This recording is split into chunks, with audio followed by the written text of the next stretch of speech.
Well, hi everyone and welcome back to the channel.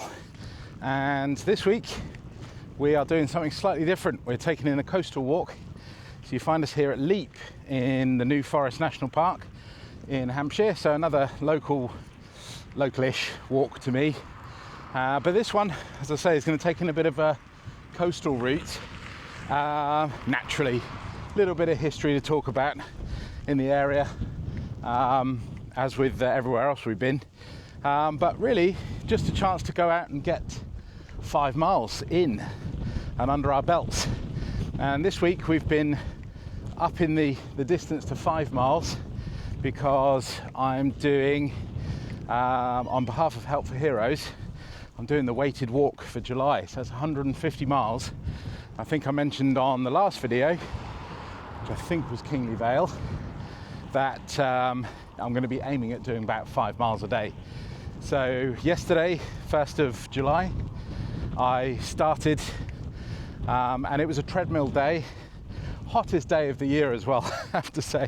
It was 32 degrees, 33 degrees in the garage where my treadmill is. It was really, really warm, but we did it. I did 5 miles. I did an hour's walking in the morning, 4 kilometers an hour, and then just over an hour in the evening, 4.1 kilometers in the evening, for a total of just over 8 kilometers or 5 miles. Today, in the search for a singular 5 mile walk, we've come down to Lepe because there's actually quite a popular walk, this one, although I've never done it before, but it's called the Lepe Loop, and it just so happens basically takes you from Lepe up along the coastline past Lepe House, and then eventually we turn sort of up inland northwards up to a village called Exbury, and then we cross some really lovely farmland and sort of rural New Forest countryside, bring us back down to Lepe, and it's almost exactly 5 miles. So it's the perfect walk to get in today. You join us obviously on the initial leg, and we're walking along from Lepe Country Park car park, easy for me to say, not, where there's, yes, very popular spot for beach goers, and there's some really, really nice sort of amenities for people to come and spend the day, young families, etc. But yeah, the first thing we get is this really, really lovely view, if you can see behind me, of the entrance to Beauly River. And so, and if we look out, turn that round and look out, you see we've picked a pretty cracking day for it. So that, what we're looking at over there, is the Isle of Wight. It's the Western Solent. We're in the Western Solent, and we've just crossed, I don't know if you can see it here, there is a river, and this is called Dark Water, which is quite, yeah, ominous name. So I guess our first history lesson of the day. So Dark Water was, well, is the remnants really of the first human habitation here back in the Roman times, where Lepe was a Roman port. And they think there was a big inlet where we've just passed, where now a sort of small river tributary called Dark Water would have once been a big inlet for Roman ships, and they would have come in, there would have been berths for them.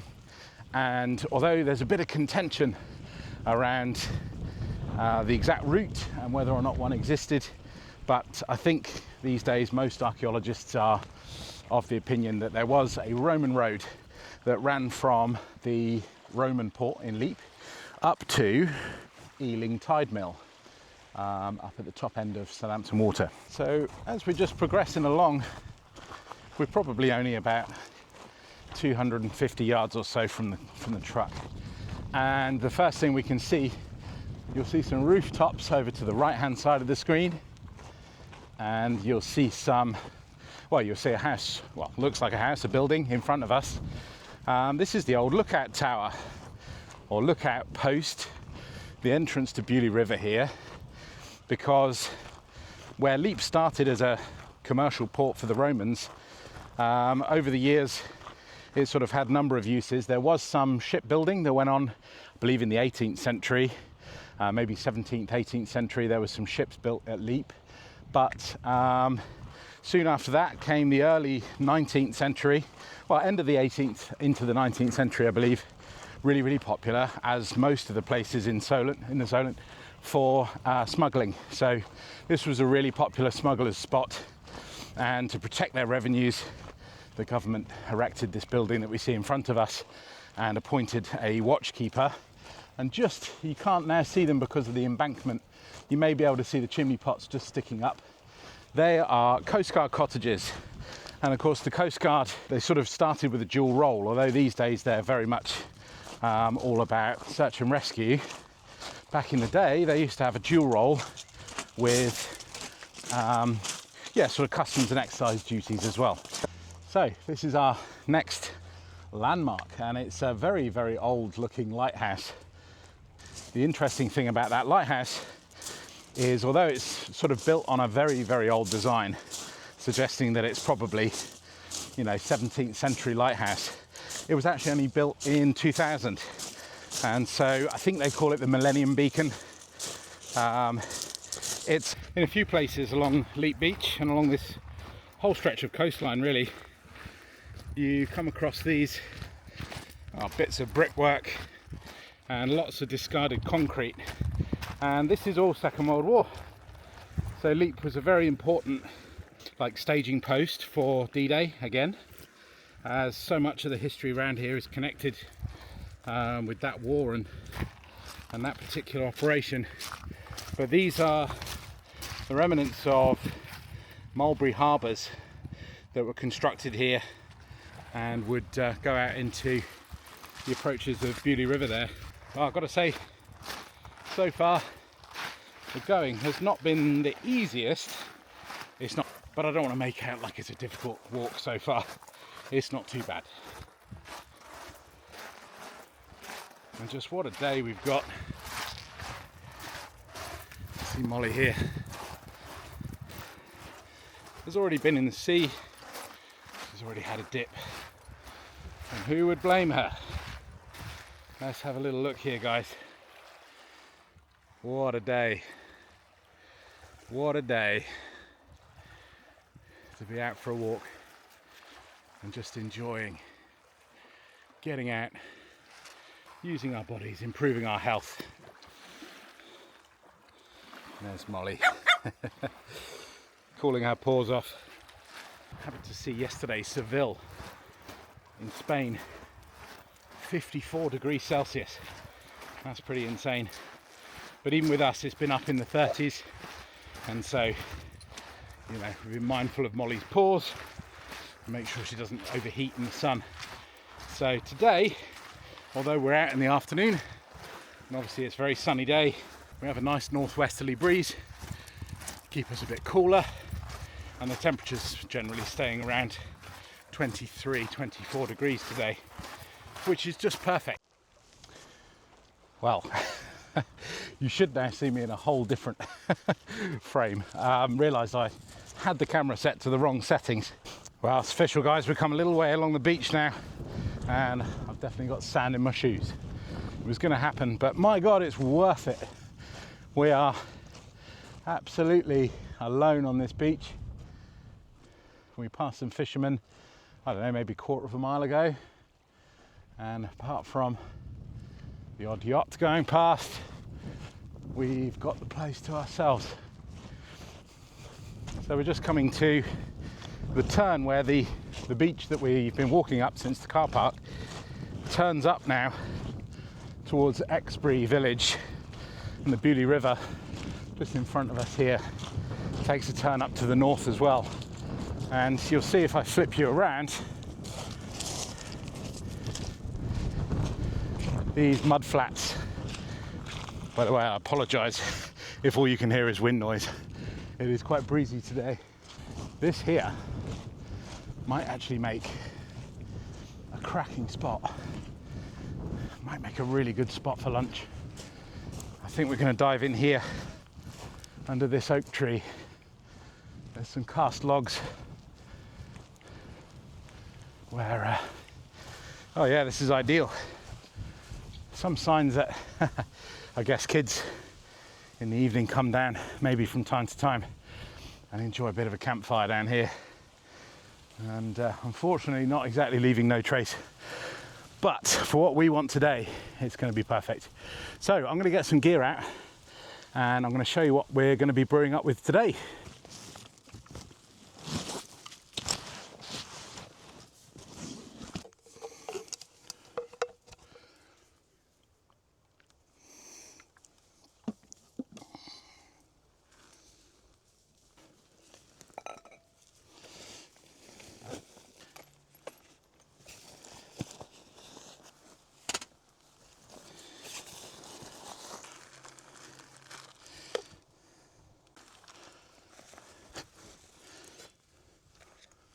So this is what we're going to be using today. This is the Trangia alcohol stove.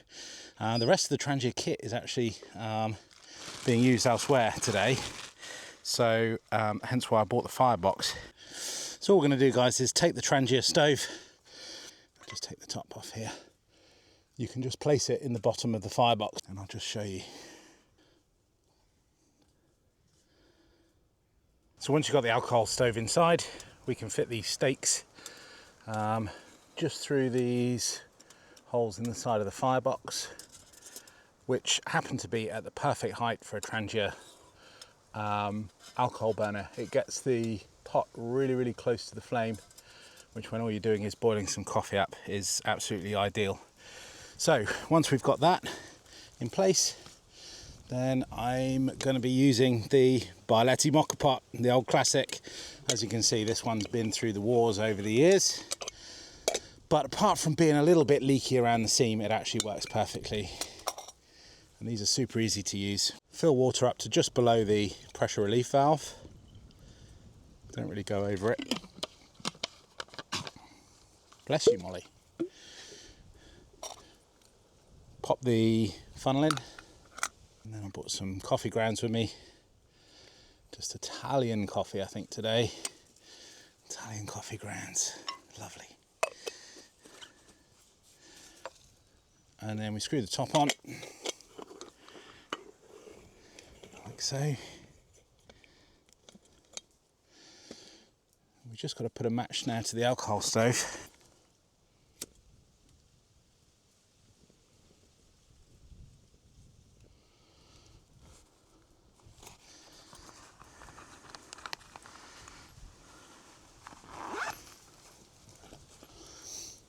And then folding over, this is like an air control vent on the firebox. And I found if I bend it in, or just hinge it in like that, the Lepe, the mocha pot, sits perfectly in the firebox. And it acts as a heat shield to protect the handle there as well. So yeah, it just works surprisingly well with the Lepe.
What a phenomenal day and a phenomenal spot. I can definitely see why clearly people, many people before me have come to this spot, and it would be a cracking place for a campfire, but you know, on the edge of the New Forest National Park, yeah, probably not really a great idea, especially not a bunch of teenagers who have had a bit too much to drink. I can see that all going a bit wrong.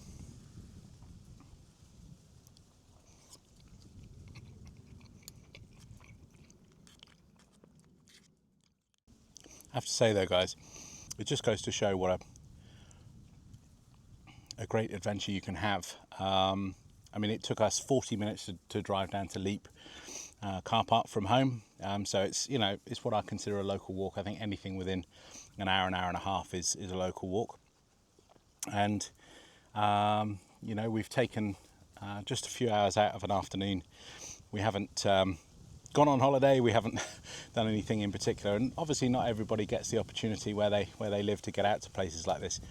I know I'm extremely fortunate, extremely privileged to be able to do this, but I think my point is that you can just make something out of a few hours. And you know, if you just try and, you know, try different things, go to different places, pick some nice weather, you know, you really can have, you know, a really great adventure for no money and you know, very minimal time and effort. I mean, this is just special. It's really, really lovely place to spend some time, have a spot of lunch and a cup of coffee.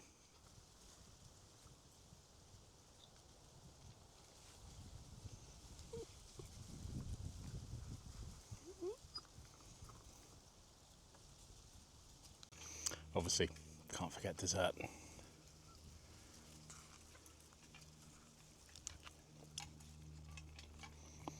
What a spot. What a spot, guys. So if anyone was wondering, there was no video last week because life happened. Life got in the way. And yeah, we didn't get out to film a walk. We did have some walks. We walked the dog every day. So yeah, Molly got some exercise, I got some exercise, but we just didn't get anything that that was worthy of putting on film. So yeah, hopefully I'm going to try and get 2 this week. It's Wednesday today. So if I can get 1 today, get 1 between now and Sunday, then I'll have 1 in the bag for the following week as well. I'm going to try and upload these. I mean, what do you guys think? What would be good for you? I think Sunday mornings. Sunday mornings feels like a hill-bound heavy kind of morning. And yeah, so that's what we're gonna trial with to begin with. And guys, obviously we are a brand new channel. I think we're up to 33 subscribers at the time of filming, which is absolutely wonderful. So thanks to all family and friends that have subscribed and supported. It's the support really more than anything, even more than the subscribes. Everyone's just been really you know, kind, supportive, and just positive about me starting this channel. Obviously, a reminder for anyone who is new here, the purpose of this channel. My name's Matt, I'm 40 years old, and over the last 10 years I've put a lot of weight on, and currently sat around about 25 stone, 160 some odd kilograms. And this channel is all about me regaining my life in the outdoors. I spent most of my adult life doing exciting things, traveling the world, getting up mountains, getting out and about, and generally being sort of fit and active. So this channel is all about regaining my fitness, but also regaining that sort of part of me as well, and rediscovering these mini adventures. And this series 1 is all about mini adventures, so there's going to be no major expeditions planned, although we do have some things in the pipeline for the future, which is really quite exciting. But this is going to be all about fun, accessible, and I guess modest adventures, to the point where you could probably call this channel the Modest Adventure Channel, and maybe that's what we should do. Modest adventures, that's what we look for.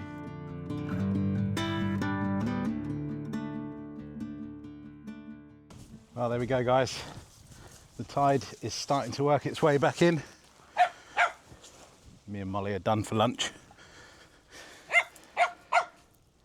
So we're going to carry on now.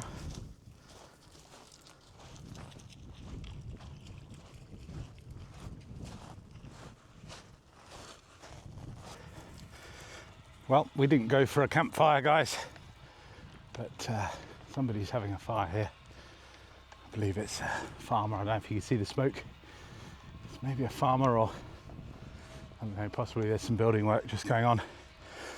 The trail joins a country lane for a short period. We've only got a few hundred yards to do up this lane, and then we pull off up into some woodland and away from civilization once again. Right, well there we are. Short section of road, and now we depart the country lane and follow this trail, which is signposted the green, and this takes us back off now into some ruraldom, away from cars and traffic, although we actually only saw 2 cars the whole time we were on the lane.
Well, an update from the bridge. Molly and I have just crossed another lane, and we're just following this gravel track now. This is going to take us broadly in the direction of Exbury village. We don't quite get that far. And from here on now, the rest of the walk, 1.5 miles, something like that, is all through, well, by the looks of the map anyway, all through sort of farmland and yeah, sort of rural tracks like the one we're on. The weather is absolutely glorious. We've topped out probably 24 degrees Celsius. So it's nice, sunny, warm, dry, but not oppressively hot. And the humidity's come down a little bit too as well, which I'm really pleased about. Yesterday was probably the worst I've ever known. It was so humid, so hot. There's Molly, soldiering on. She's been enjoying herself. We were just in well, very close to a place called Clump Copse, and there's some open grassy meadows there where she was off the lead. She was having a whale of a time running up and down the track. She's very good at self-regulating though, doesn't allow herself to get too hot. I've just given her some more water as well to make sure she's fine. Well, I have to say guys, in the first few weeks of me doing this project, I've seen very little difference in my overall weight. I've lost a few kilos, which is good, but I've got a lot of kilos to lose, so 2 or 3 kilos isn't a huge amount in the scheme of things. But my stamina, I think my heart health, the strength in my legs, the strength in my hips and my back have just come on leaps and bounds. I've walked pretty much every day in the last sort of month or so, and in July, because of the weighted walk for Help for Heroes, I'll be trying to step that up to maybe even as much as 5 miles a day, maybe even more, if I'm going to have a hope of hitting the 150-mile target. But I even find myself being able to talk a little bit easier on the camera.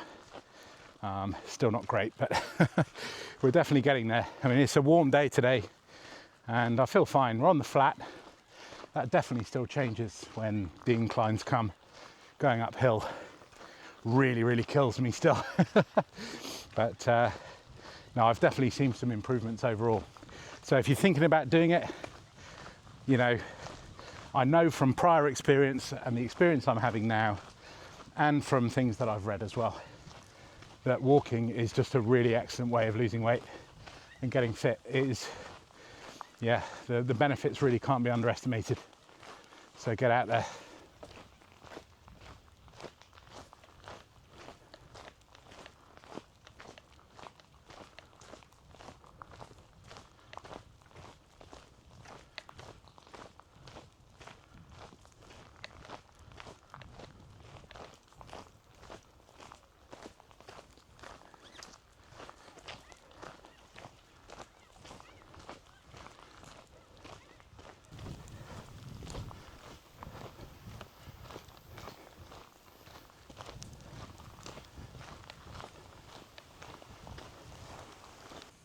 Well guys, a bit of a milestone for us. We've met with East Hill Farmhouse, which is yeah, a fairly major turning point in the Lepe Loop. And I've got to say, what a lovely property this is. Really lovely. They've got some, they've clearly got a lot of land around, and you won't be able to see it behind me, but there's a really glorious Georgian farmhouse, complete with all the barns and the stables and the workshops a man would ever want. Looks like they've got a cottage as well, maybe several. Really lovely. Small estate. Small estate? I don't know. Looks pretty big to me. Anyway, East Hill Farmhouse.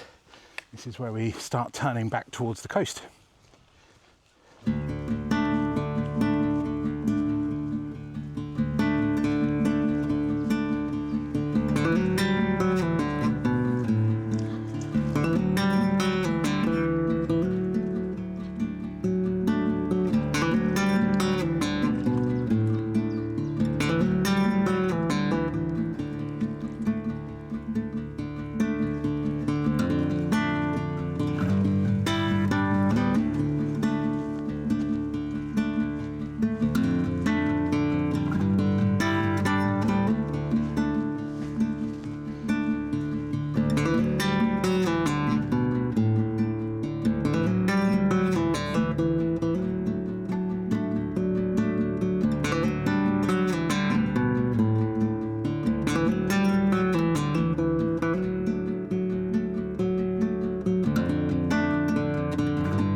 Heading back, well, broadly southeast, I think, at the moment.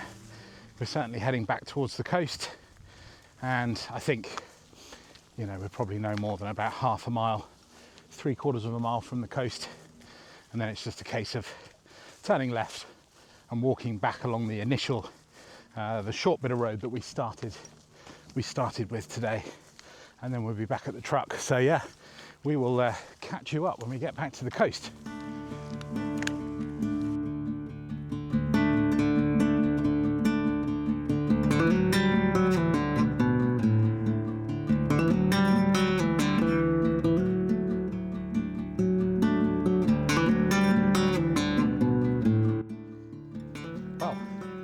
With the coast and the country road rapidly coming up, it's time to put Molly back on her lead again.